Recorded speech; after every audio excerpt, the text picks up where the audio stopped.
Digital ലോകത്ത് സർവാധിപതിയായി തുടരുകയാണ് പ്രധാനമന്ത്രി നരേന്ദ്രമോദി.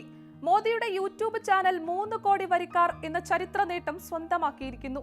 ഇതോടെ ആഗോളതലത്തിൽ യൂട്യൂബിൽ ഏറ്റവും കൂടുതൽ ആളുകൾ പിന്തുടരുന്ന ലോക നേതാവെന്ന പദവി മോദിക്ക് സ്വന്തം. മറ്റ് ലോക നേതാക്കളെ അപേക്ഷിച്ച് നരേന്ദ്രമോദി ബഹുദൂരം മുന്നിലാണ്. പട്ടികയിൽ രണ്ടാമതുള്ള മുൻ ബ്രസീലിയൻ പ്രസിഡന്റ് ജെയർ ബോൾസോനാരോയുടെ സബ്സ്ക്രൈബർമാരുടെ എണ്ണം മോദിയുടെ 4ൽ 1 മാത്രമാണ്. അമേരിക്കൻ പ്രസിഡന്റ് ഡൊണാൾഡ് ട്രംപിനേക്കാൾ 7 മടങ്ങ് കൂടുതൽ വരിക്കാരാണ് മോദിക്ക് യൂട്യൂബിലുള്ളത്. ഇത് അദ്ദേഹത്തിന്റെ ആഗോള ഡിജിറ്റൽ സ്വാധീന ശക്തിയെ സൂചിപ്പിക്കുന്നു. ഇന്ത്യയിലെ രാഷ്ട്രീയ നേതാക്കളുമായി താരതമ്യം ചെയ്യുമ്പോഴും നരേന്ദ്രമോദിയുടെ സർവാധിപത്യം വ്യക്തമാണ്. കോൺഗ്രസ് നേതാവ് രാഹുൽ ഗാന്ധിയേക്കാൾ 3 മടങ്ങ് സബ്സ്ക്രൈബേഴ്സ് മോദിക്കുണ്ട്.